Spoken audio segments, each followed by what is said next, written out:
Welcome to the Adventures of Adam, and welcome to Podforge Episode 6. With me today, I'm joined by two very special guests. On the left-hand side of your screen, we have co-founder of Fateless and CEO, Simon. You may know him better as Hell Hades. Care to say hi to the folks? Yeah, thanks for having me on, Adam. This is going to be a blast. It's actually weird, someone calling me by those titles. I'm just like, just a normal dude. But yeah, no, thanks for having me on, man. It's going to be fun. Thanks for coming on. And on the right side of your screen, we have none other than Charlemagne, Godforge content creator extraordinaire. Welcome back. Thank you, Adam. Glad to be here. Awesome. Well, let's jump straight into it, guys. First of all, I'd like to start off by asking Simon, what was it like as a player? What was your player experience like in Alpha Wave 3? Yeah, I mean, good question. Honestly, I had a blast. I thought it was really good fun. Like, so, we put these kind of like changes into the alpha, and a lot of those changes were really me and Paul coming up with, from our experience in Alpha 2 and from what we saw, what do we think we'd want to change to make the experience just a little bit more challenging and to hit a couple of like benchmarks we wanted to do, especially like make people play with epics and enjoy some of the epics. And I found it really challenging and I found it really fun. So for me, as a player experience, I thought actually, yeah, it was the best alpha for me. I really enjoyed it. I do think the tuning that you guys made to it certainly made it more enjoyable for the more hardcore audience. I do know a lot of the more casual folks were a little disappointed that they couldn't get their legendaries, and I think they felt like they were getting stuck. But I think it's important to challenge the hardcore players, because if they get bored, then you lose your content creators, right? Like you gotta, without content creators, and then those high-end players feeling engaged, then it loses a lot of value, I think. Also, like a higher percentage of players in general beat the caverns in wave 3. Yeah. So although that sentiment of, okay, maybe some people were getting stuck, I think once you overcome that challenge and understand how to get past it, I actually think you get quite a good sense of achievement as well. So people, yeah, I'm sure there was frustrating points. I had frustrating points as well, where it was like, damn, this is hard. Like stage 120 was hard. Yeah. And I had to go back and do a bunch of grinding. But again, that was like what we'd planned for people to have to do to be able to get past it. So, not being able to beat it in a day, I think was actually what we wanted to happen. That was part of the fun of the caverns, is that you need to decide how am I going to use my resources to improve my power level to be able to overcome these things. And so I think we nailed that. But I do appreciate some people got to like stage 60 and dropped off. Some got to 120 and dropped off. So yeah, I guess there's some stuff we can do better there. How was your experience, Charlemagne? Wave 3? I loved Wave 3, frankly. I thought that the tuning that happened between all the stages really improved the experience. And, we are only talking about like the 1% when it comes to those who still beat the content in less than one day. Like talking to the winners of the competition, everything like that. It's like, yeah, they grinded to a level that was just unachievable by the majority of people. The mere mortals. So and that's totally okay. Yeah. It's just like, like that's always going to happen, right? There's always going to be that 1% that the try hard, the sweat, that's always going to somehow blow everything away, or, have the right heroes for whatever meta that comes up for whatever content, regardless of how like intricately tweaked the content is, right? Like there's never going to be the opportunity to completely stop that experience. However, like for me and myself thinking through it, it's like it was hard to really like break down the gamer experience from early to mid to late game all in one piece of content that was able to be consumed in a short amount of time. And for having to face that challenge, I felt like y'all handled it extremely well, right? Without having to like go all in. Like you said it really well, I think, Simon. At one point, I think it was either like near the end of Alpha 2 or really at the beginning of Alpha 3, is like Fafnir was never meant to be a clan boss, Yeah, Like that's it. Yeah. he's a dungeon boss, right? Like, and so like over tuning him and getting so in the weeds of like, okay, how can we make sure that this doesn't happen or this does happen and all these kinds of things. It's just like he was never meant to be that. And so having to play that balance was such a challenge for you guys. I loved it. I thought the game was great. It was fun. It was fresh. It felt good. I felt a certain level of investment. Just the connection and the community synergy of it all. It was a blast. That's Awesome. cool. What about you, Adam? Did you find? Oh, I guess which was your favorite wave? There's a certain percentage of sentimental value attached to wave 1 because I did complete it with rares. Like that's just always going to hold a special place in my heart.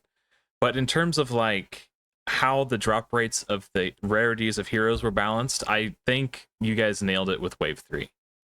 Cuz like wave 2 I just steamrolled it on full auto because I was using legendaries. Like I didn't even like I think I had to manual 2 waves just to beat it. So I just wasn't paying attention. I did it in the background at work, which is nice to be able to play at work like without getting too invested.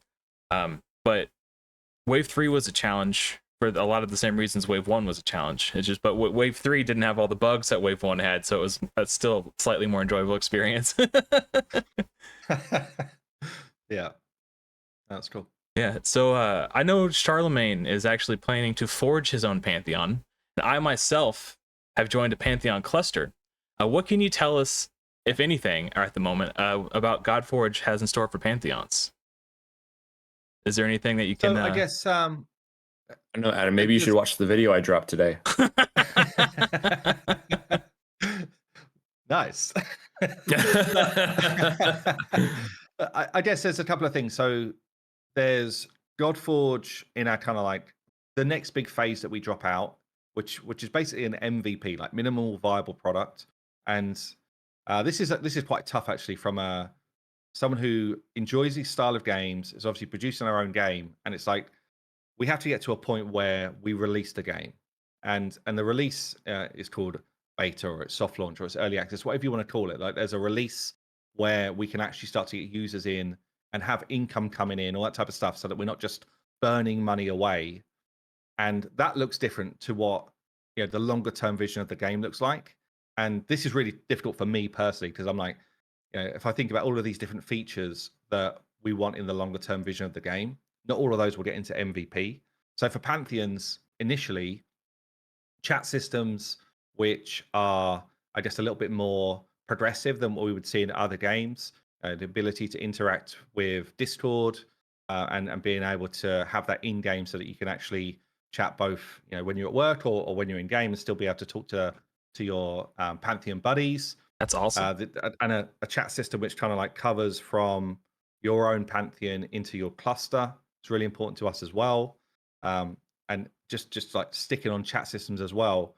So when you get beyond MVP, it's then, okay, I want to share my build. So I can literally click a share button.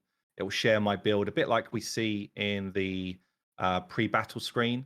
So it will kind of like ping up your build. You'll be able to see the gear pieces, what imprints are on, all those things, so that I could literally say, it's like, how have you done this? Oh, check out my team. And then it's like a share function within the chat system, which is like really interactive.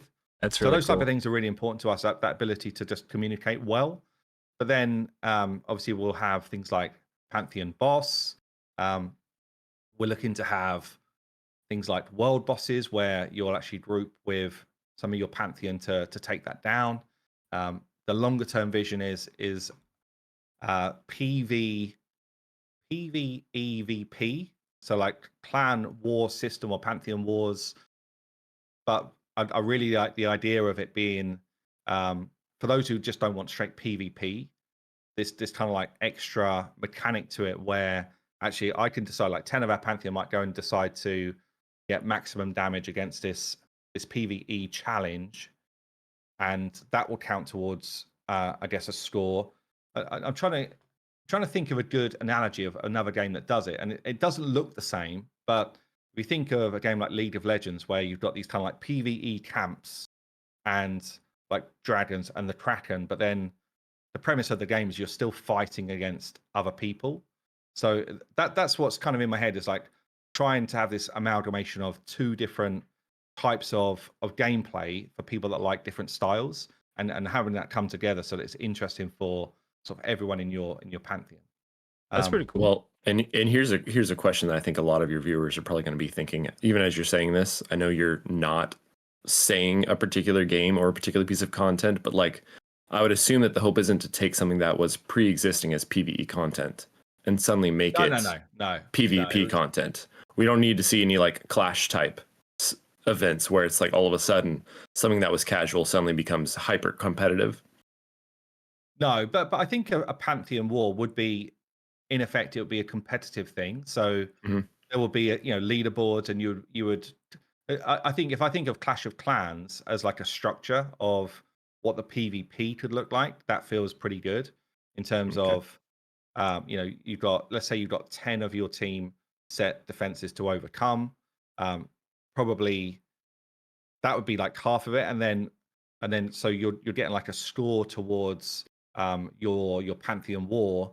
But then the concept at the moment is basically you would build a boss, and as you level up your Pantheon, you basically are able to choose different abilities for your boss, different environmental controls for your boss, and you might be building out, I don't know, like a Medusa, and I might be building out a Cyclops in my Pantheon, and we're basically making choices around what we want our boss to be able to do. So that if you're going in against a Pantheon war, it might be that you need to send 2 of your team in early to check out our boss, and then you're kind of like theory crafting the best way to do maximum damage against a boss. That's the type of vibe that we're thinking at the moment. But again, this is like a bit post MVP, because we're still sort of laying out what does that look like. We're testing what some of those functions could look like. So I think you're it'll be fun. Building the boss for your opponents to fight.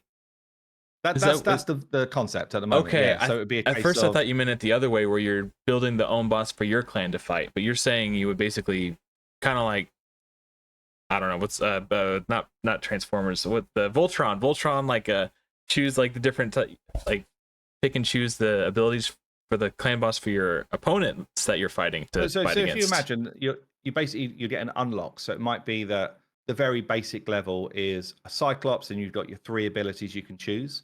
But as your Pantheon basically grows in the game, you start to be able to unlock different skills to choose for that Cyclops, or perhaps you unlock the next Pantheon boss that you could choose as an alternative. So basically, you've always got something to like strive towards in terms of variety and different skill sets for your boss. That's really interesting. Idea. Man, so it's just like that's really cool.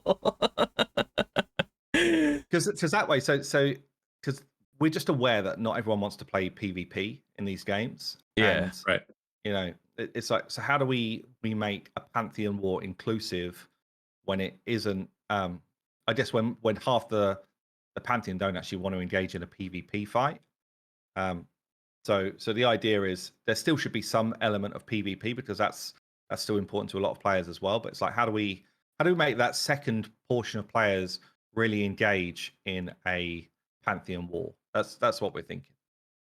Yeah, that's pretty cool. I think it's good to have a sense of camaraderie within your Pantheon. But that's really neat. That's got my head like spinning, just trying to think of all the different possibilities. That's really cool. Do you have any thoughts on that, Charlemagne? Oh, I think it's going to be a lot of fun. It's just going to be another iteration of gamers who have done it all from various games, trying to implement something that is fresh and unique while still feels like good to the genre. So I love that it's like, okay, there's boss mechanics, there's something unique, there's something that we can implement and build upon ourselves, and it all comes down to player choice. And it all becomes down to meaningful choices, right? Like, how are things going to be built? How are we going to deploy? How are we going to interact with another clan? I'm excited to hear more about it. Man, the mind games that will ensue too, because like you don't know what the opposing clan is going to have set for you, right? You just kind of man, that's so cool. So you might go in, and let's say you're fighting a Cyclops, and the Cyclops has got I don't know, like a choice of, if you've unlocked them all, it might be a choice of 4 different ultimates. Dang. And so, okay, I know I'm fighting the Cyclops, but I don't know what iteration of the Cyclops I'm going to fight, and therefore, what team do I need to bring in? So it might be that the first couple of attacks really is just finding your feet around what can we do against this boss and how do we maximize our damage and basically so the idea is you've then got this like amalgamation of okay, what sort of score did we achieve in our PvP element, and then what multiplier does that give us against our kind of like final boss fight. That's the idea. Cool. So yeah, should be fun. Again, like this is work in progress stuff, so it's I guess subject to change based on us testing and playing and that sort of thing. But at the moment, this direction feels fun and it feels different and quite fresh. So I was definitely intrigued me when you first brought it up. And the more I sit here and think about it, I could feel some casual players getting frustrated because not knowing what to do against any particular clan boss. So and again, so people will start on like a base level. This is with any of these type of systems. I think it's like how do we make sure there's not like a barrier to entry.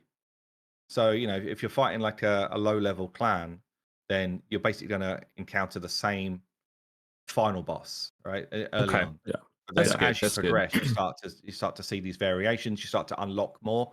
The idea for us is like, how do we make the progression of Pantheons a bit of a longer term push? And it's like, okay, where do we want to start to, put resources into for our Pantheon? So is it actually early on we want to be able to farm experience and gold and all these things more effectively, or do you just want to like early on just go straight into upgrading Pantheon bosses, or so it's choices really. It's like how do we make interesting choices in these games that feel rewarding and feel like you could go in different directions and still play the game in a way that you enjoy to play the game. That's the overall concept, I guess, for a lot of these systems. That's cool. Adam, that made me think of a question. Do you mind if I pose go it? ahead, go ahead. So Simon, you mentioned how like, you talk about long-term goals and you say how like something along the Pantheon's level and how that could grow over time. I think when it comes to games like this at all, there's always questions about time commitment. It always, not in terms of the day-to-day, but like how long it will take a new player to feel like they can actively get involved with some of the content, how long it takes to, be able to earn certain achievements to where they feel, okay, finally I'm actually playing like maybe the end game or even like the mid game or anything like that. So when it comes to like players looking at Godforge and thinking, okay, I'm going to get into this game, I'm going to start playing it, like how long of an experience do you think players would be looking at before they're able to really begin to feel like they're no longer just a new player in the game, but be able to really be like fully involved in all the systems and like having an account that they're able to participate in and get involved with and really like begin to, theory craft or develop things for mid to late game content? Yeah, it's a difficult question, right? Because especially now, these type of games, like the whole like thesis of this type of game is you have these like live ops drops of content which are basically extending the game. So we either sunset particular features or we just extend the amount of features that exist, and we try and make sure that they're able to be achieved in a quicker time. But ultimately, what we want is for people to feel like there's fresh things coming into the game on a regular basis, so that you don't end up getting into that level of monotony of just I'm doing the same chores on a day-to-day basis. So when we're thinking of events, for example, okay, there will be some events which are just kind of like go and farm these things, but also we want events to drop in as like a fresh mini game. And actually, the caverns is a really good example. Like, how do you bottle the caverns down to be like a weekend event so that it comes in and it's like, okay, well, for this iteration of the caverns, it's going to be, I don't know, rares only, or whatever we're going to do, or it might just be like, okay, this is just a Olympians caverns, and at the end of it, you could earn an imprint, or you could earn a legendary hero, or whatever it is, like whatever the prize is. But ultimately, it's like, how do we make fun, almost like bottled experiences that can sit aside from your main game that anyone could just pick up and play? So in that example, anybody could just run the caverns and complete the caverns if they wanted to. And there's other experiences that we want to drop in like that as well. So take a normalized mode. So take a normalized roguelike mode, for example.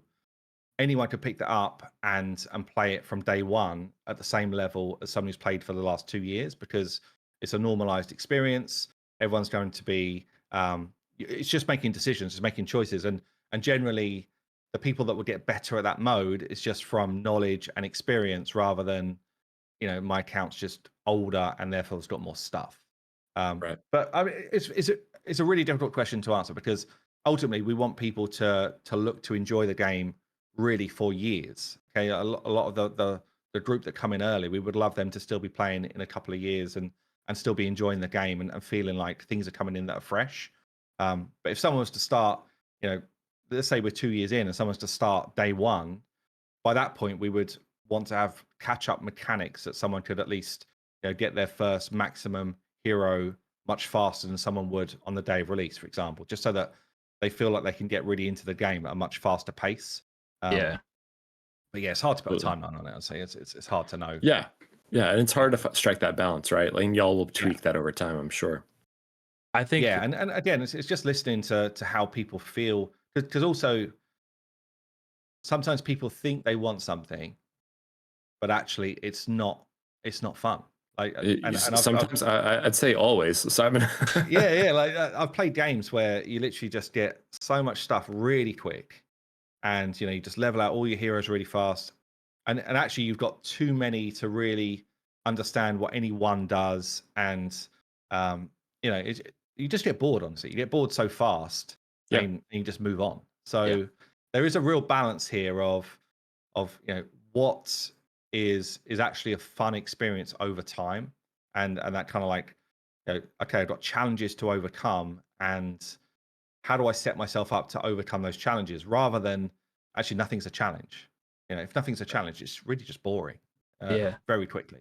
I want to circle back to the normalized modes real quick, because to me, those are probably going to be your guys' most important tools for making new players coming in feeling like they're not just left behind. Particularly the normalized PvP, because like the fact that, like, well, let's take another game like Raid, for example. It's been around for 7 years. The people who have been playing since the beginning have 7 years worth of gear and champion progression. A new player coming into Raid has no chance of competing in a game mode like that. But if you have a normalized mode where you go in and you're given stuff by the game mode to have to work with and play against other people who are doing the same, it puts everyone on the same playing field, and it allows new players to compete on a high level without having to put in 7 years worth of grinding to catch up to everyone else, you know? I can't wait for it. So we're actually going to start with the sort of PvE, the roguelike, as our kind of like first normalized mode. Yeah. We really want for us to be able to have a live PvP, to be able to do the normalized PvP mode really well. And I think I've said this before, but I really like the concept of like a Hearthstone arena, almost like a drafting system, and then almost like combine it with something like a Hearthstone Battlegrounds, where, okay, I'm now in a lobby of this many players that I'm playing against, and it's basically like live combat in effect, or a live arena in effect, once you get into that stage. Because I think with PvP in this style of game, the sort of async where you sort of set a defense and you overcome that defense, there's just a lot of flaws in that style of gameplay. It just feels like it's quite dry in terms of, you know, the enjoyment that most players have. So we're like, how do we make sure that when we drop the normalized kind of like PvP, it's really like an engaging feature, and it feels like basically a fresh experience every time I do it. And I can, you know, I could go into a lobby with friends, clanmates, or whatever it is, and be like, right, you know, we're going head to head, and then it's always more fun, right? If you're up against someone that you know, it's always a more fun experience. Yeah. Well, and thinking through it as a content creator as well, like, and y'all having that experience and everything, it's like there's so many tools that I would love to see in that type of content, right? Like the ability to not only like play your own game, but be able to, you know, view other players' games and really get that community tournament experience. And the feeling of like, oh, this is a hosted event, even perhaps, and things like that. Like, there's so much potential there for you guys. Yeah, Exciting.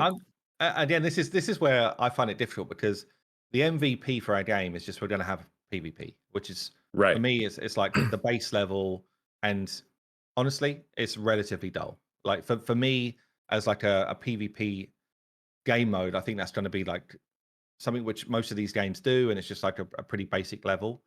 But then we want to be able to sort of move on from that and be like, right, I want to be able to duel people in my Pantheon. I want to be able to just set up a duel. And then I want for people to be able to watch that duel back. And then I want for that to be like an actual live duel. So rather than just like I'm fighting your defense, I want us to fight together. And people are literally spectating that duel. And then it moves on to, okay, now we want to have these like Pantheon wide events, or like you say, like hosted events. So Yeah. it's all these kind of like steps to get into what you want. And unfortunately, it's just crazy. Like it's really hard. Yeah. Like making a game All the and having these requirements. decisions is so difficult. Mm.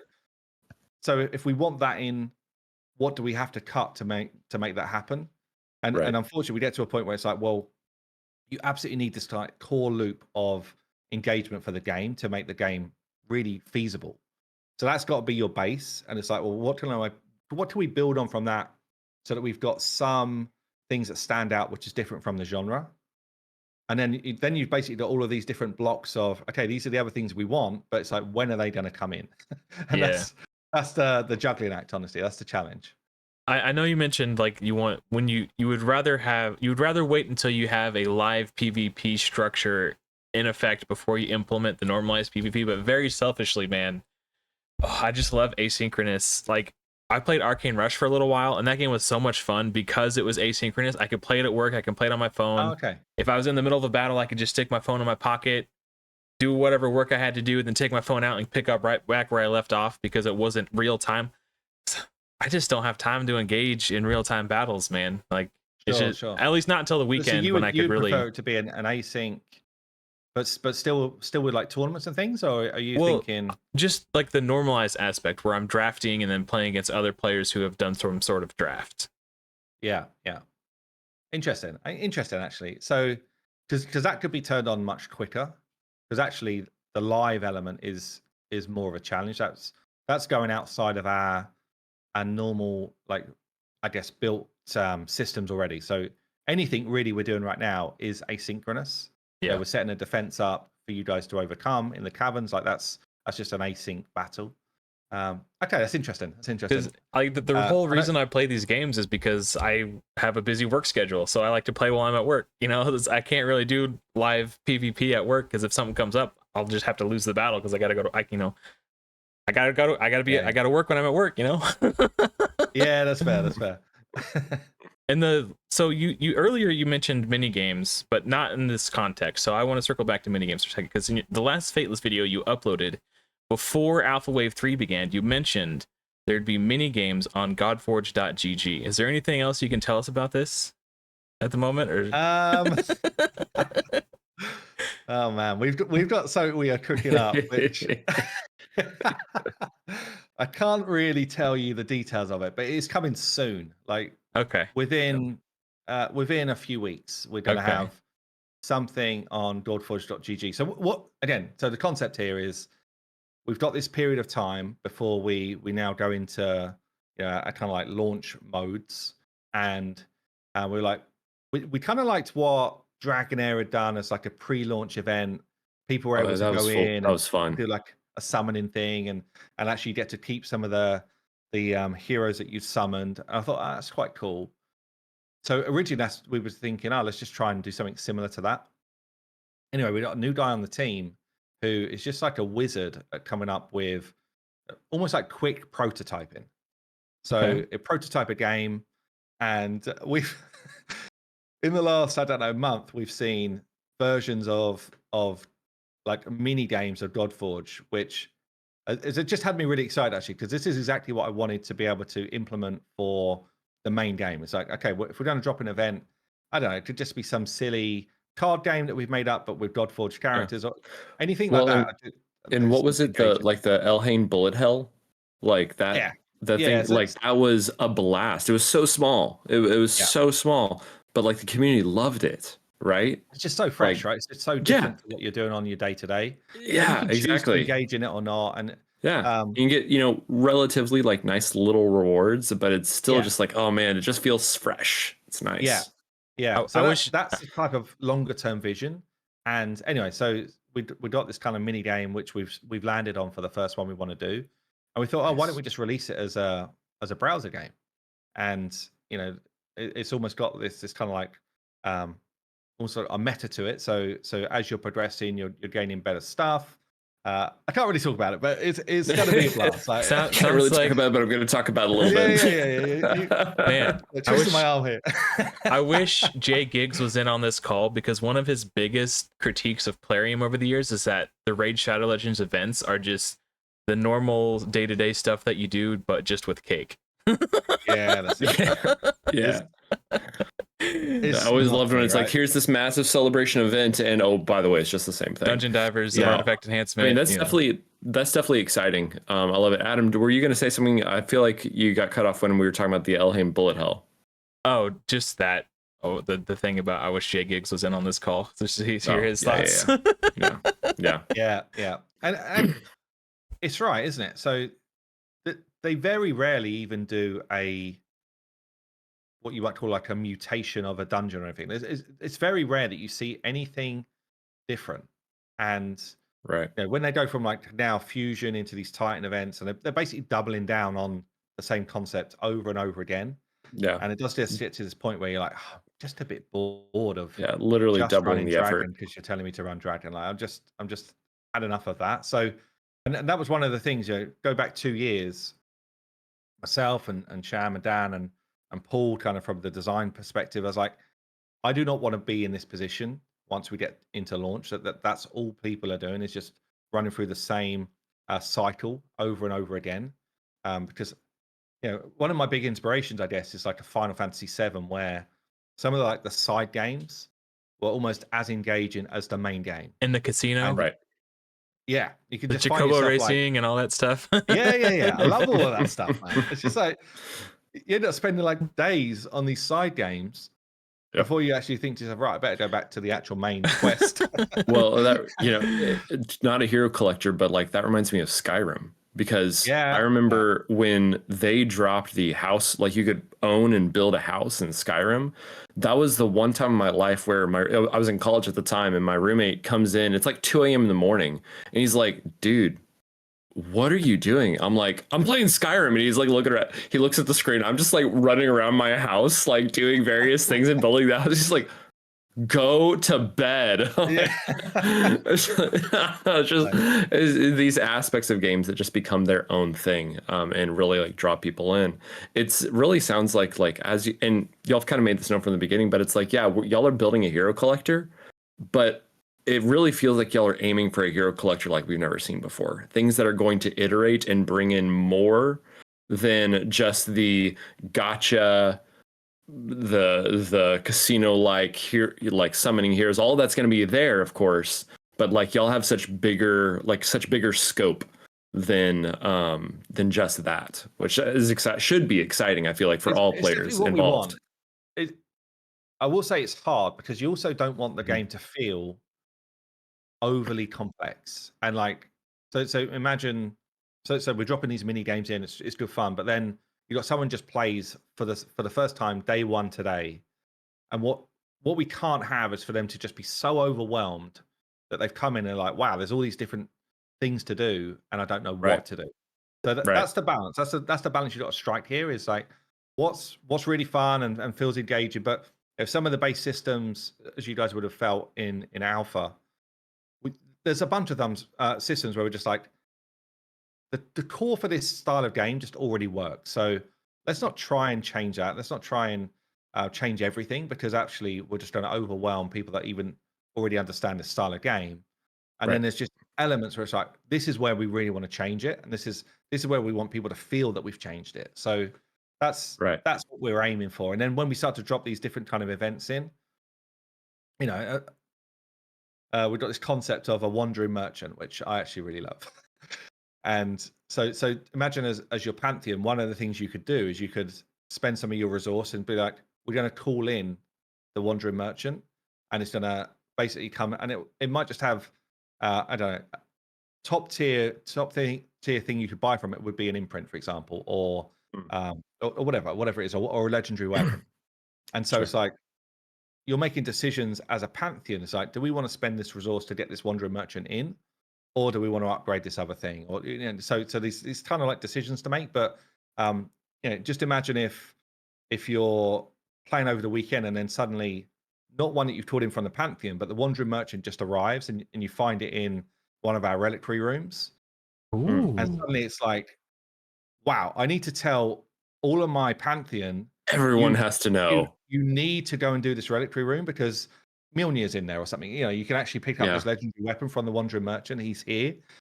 I just love the concept of it. It's almost like this exploration meets, Well, really, it's an RPG at that point rather than just. Yeah. It reminds me of Destiny. I forget his name. I absolutely forget his name. But there was like that one merchant that showed up on like Fridays. That's okay. Where is he? Like, I know I've got to. What does he have? Where is he? I've got to go. I got to find him. I got to buy from him. Like, it's like that. And I love that. Like thinking about the reliquary rooms. I don't know how many players have remembered that, but like that's been such a non-spoken about piece of content for a couple months now. Like implementing that into that realm could be really cool. What are your thoughts, Adam? I just talking about how the Wandering Merchant could be in different locations throughout the game kind of almost creates the illusion that we are in an open world RPG, even though it's like there's a map and you go here, but like knowing that you can go there and interact with an NPC who has things that you want, it makes it feel like, like it would feel if you were like Azeroth from World of Warcraft, or the Wandering Merchant in Minecraft, where it creates this open world illusion almost. I think that's really neat. Mm-hmm. And again, so we want the game to feel like community is really important, and we want people to really like build this group around them. And okay, well, let's say we have a sort of reset of where the reliquaries are. It's like, right, we need to go and explore and try and find where the ones are that have got basically cool stuff for this season or whatever it's going to be. And what new weapons are in, and which reliquaries are they in, and how do you unlock those? And again, we'll see how this plays out and how the community interact with it, and whether they find that fun. But I just think the idea of exploration and basically finding out how to get these things, mix that with this kind of like mastery system, where you're kind of like grinding specific achievements to unlock masteries that you actually want. All these type of different things should build this kind of like community, I guess, surrounding it, right? And that's really what we want, is for people to be like, okay, like you guys go and search these areas of campaign and see which reliquaries are there and how do you unlock those, whilst we focus here, and almost like you're sort of building something together. That's what we hope it will breed. And again, we'll see, and we'll get feedback as we sort of bring that in. But it feels like it should be fun. To me, that feels like it should be fun. So yeah. You mentioned masteries, actually, and that's something you guys haven't spoken about on the Fateless channel in a while. Would you mind giving the folks a quick recap on how masteries are going to work in Godforge? Yeah, and again, this is one of these things that it might not come in for like the first soft launch, but it would be, if it's not in for then, it will be in very quickly after. Because it's, again, we thought in the caverns, it's like there's already a good amount of hero progression systems. And masteries is actually going to be a really important one for us. And we were like, do we want to launch, again, it's like, do we want this or do we want this thing? So the masteries might be like a month or two after we kind of do that soft launch. But ultimately, the idea or the concept behind it is you go and master different areas of the game, and you're unlocking these kind of like powerful masteries that you can equip. So you're doing these achievements, they'll give you a mastery, and they will basically sit on your account, all of the masteries. You have a kind of like skill tree almost, that you're adding your masteries that you want into a skill tree. But once you've unlocked a mastery on your account, you can equip it to any of your heroes. So nice. If you really want to go after, I don't know, the best PvP build, and you need to, let's just use the caverns as an example. I need to do over 100 million damage to Fafnir to unlock the Slayer or whatever it is. That would be the type of concept. It's like you get a bunch of masteries where you can see how you achieve them and you go after that. And we do think this should, some of the harder ones would be longer term progression stuff, and there'll be other ones which is kind of like building towards that. It's almost like stepping stone progression. So, you might get the Fafnir's Bane at like 50 million damage, for example, and that would be a cool mastery. But you're going to be looking to find out, how do I achieve like that top one for the type of build that I want to do. And there'll be other ones which are related to resource gaining. So, you might be a sort of person that really wants to just ramp up my gold generation, my experience gain, my Pantheon resource, like all of these things. So actually, you might put builds onto heroes, which is focused on that, because that's their job. They go and they farm those different areas of the game. So they might have like big multipliers on their resource gain, for example. Oh, But ultimately, interesting. you're So kind of like, like just building this breadth of masteries through achievement. And I guess the other element to touch on is, you've got this kind of like list of ones which you can just see how to achieve it, but then we want some kind of like secret ones, really, which we're calling like the mayhem group, where the first time someone unlocks it, will come up in the chats and it'll be like, wow, Charlemagne's just unlocked whatever it is, that this, I don't know, whatever it is anyway, but it'd be like the first time someone's done it, and it'll be like, how has he done that? And then you get this kind of like cycle of, okay, well, do I want to share it with my Pantheon? Probably you do. And then like, who's the loose lipped in the Pantheon that's going to start sharing it with other people, or all the sharing it with content creators and that type of yeah, stuff. how long until all the content creators have every mayhem spelled out? Yeah, we know so far. But the fun thing with this type of system is, when we launch a new piece of content in the game, we can extend the masteries to be inclusive of that content. And again, we can sunset certain masteries and bring new ones in if we choose to. Like, there's a bunch of different things we could do with this that would be quite fun, I think, and give you a bit of a long-term challenge to go after some certain masteries, because we want them to be quite tough. Like some of the higher end masteries, we don't just want it to be like, okay, well, farm Fafnir 50 times and you've got it. Like that might be a lower level version, but we definitely want for there to be some sort of pinnacle stuff, which is quite hard to achieve. Nice. It's cool. So one thing I noticed during the alpha while building my heroes is that it kind of felt like, because of the way that main stats were relegated, it felt like I had to either build one of my heroes for debuffs or build them for damage, because the accuracy is helm and gloves, and helm and gloves are also premiums. That's where you get your crit rate and or crit damage with the gloves specifically. Was that an intentional design choice or perhaps an accidental oversight? Would you mind talking about this a little bit? So it's definitely was intentional that we want people to make decisions around, what do I want to use this hero for? And, I guess when you've got the sort of top tier gear, you might be able to start to do a bit of a blend of a build. But ultimately, the core reason that I might use, I don't know, like a Pangu, for example, is because I want to land the powerful debuffs that he's able to land.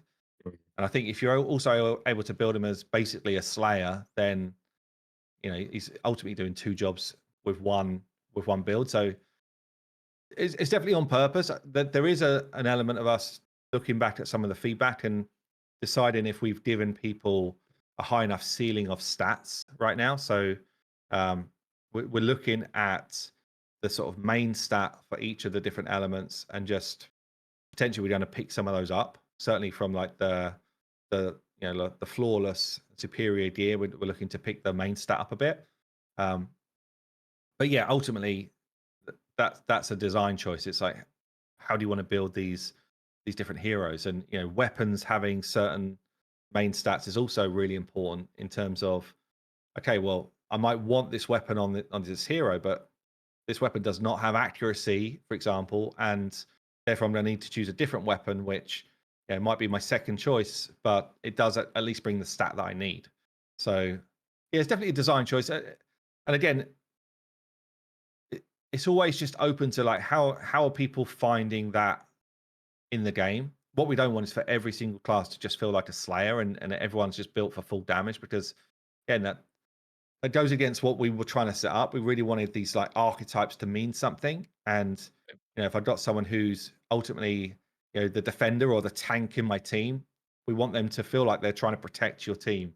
If we've got someone who's the Invoker, we want them to feel like they're really pushing your ability to either pick up speed or pick up initiative, and I think it would be wrong for our design for those to also be, heavy damage dealers. It just, if I think back to RPGs and I'm building out my team, and my tank didn't stand in the front line doing massive hits.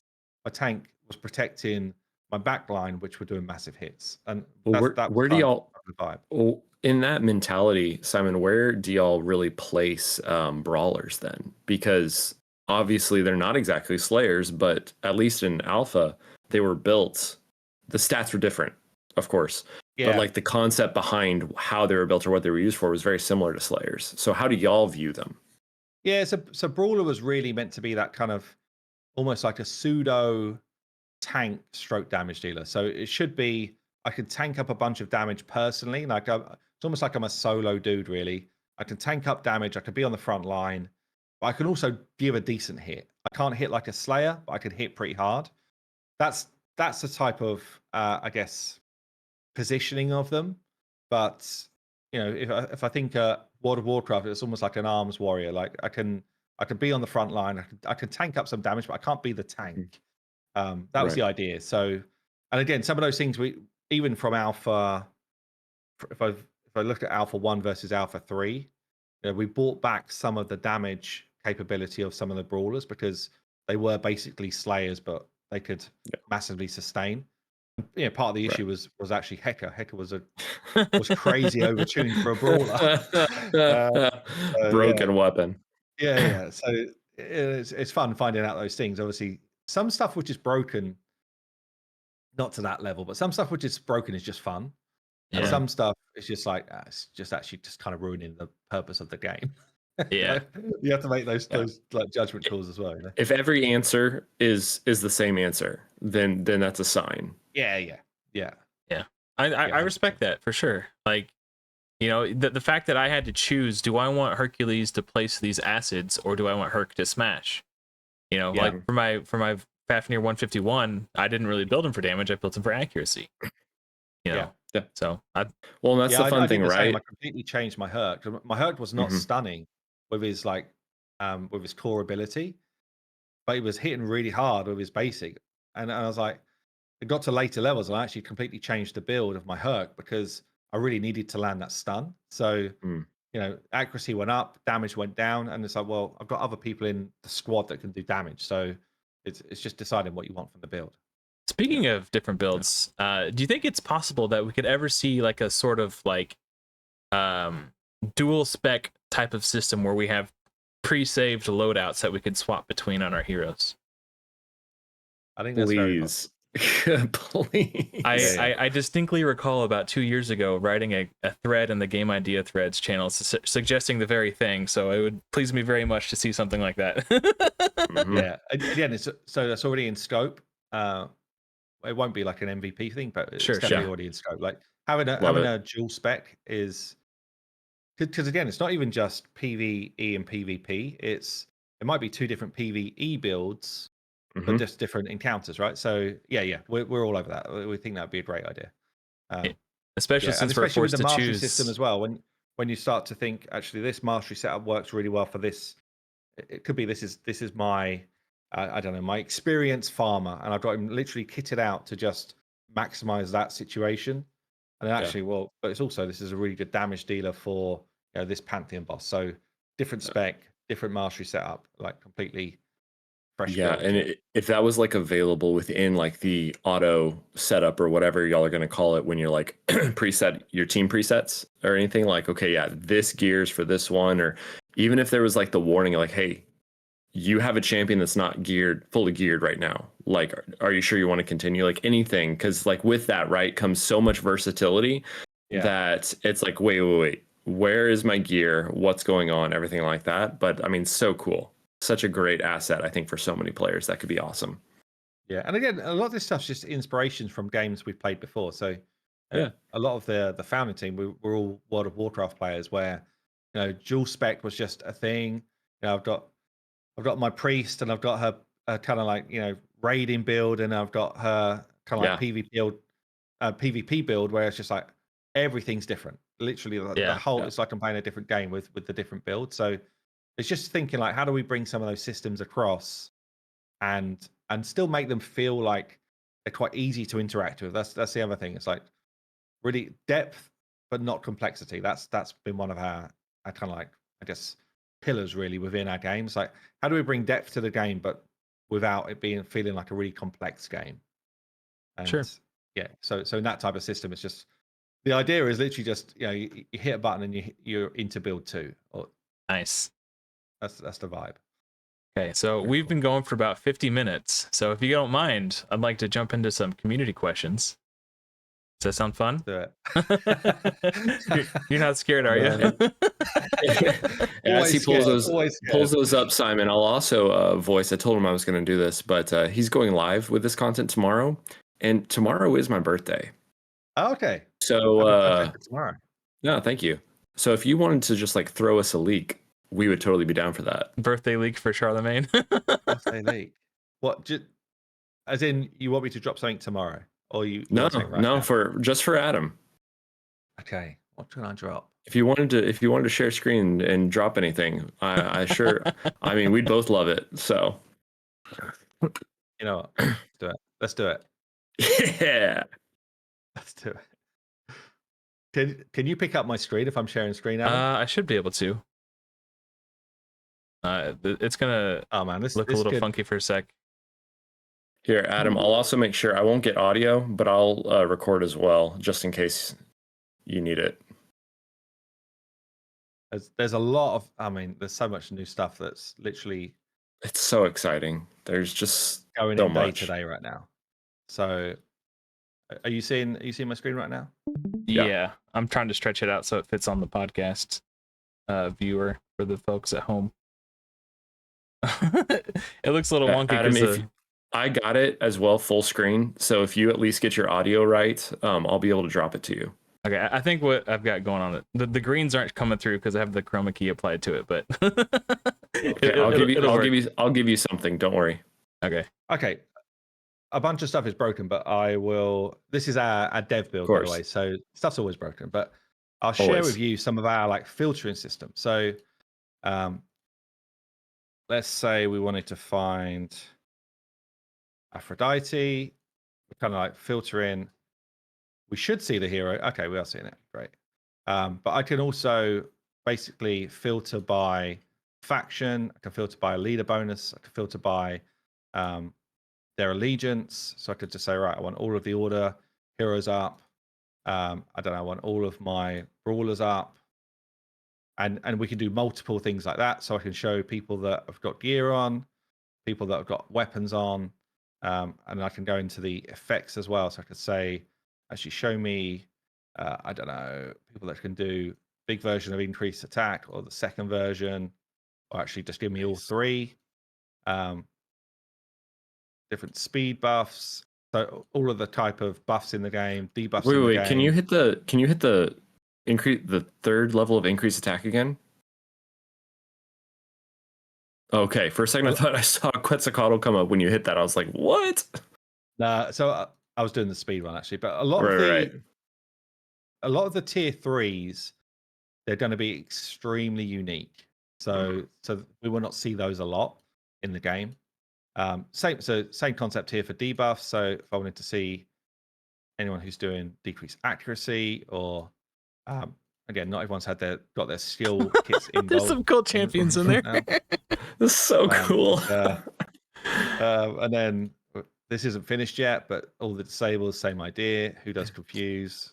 Awesome. Spare, and then any of the sort of instant abilities as well. So I don't know who's got like an extra turn mechanic.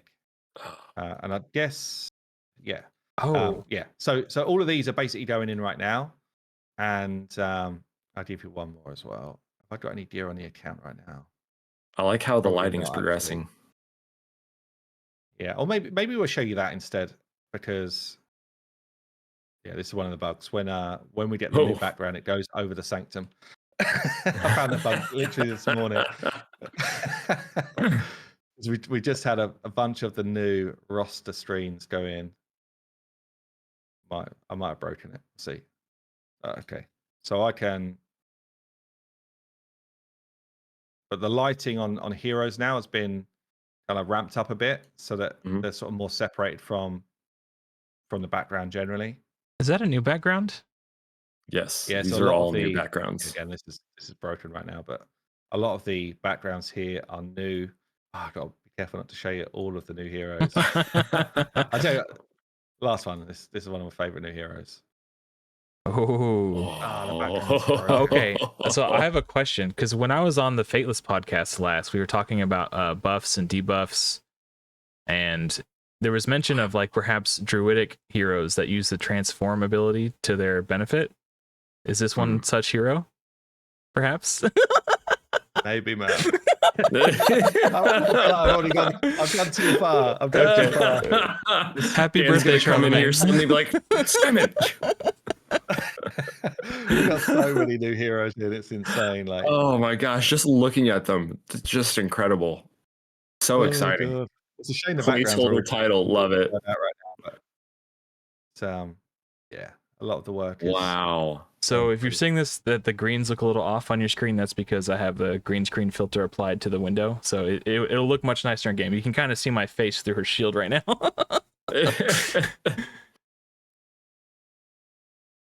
Man, these are sick.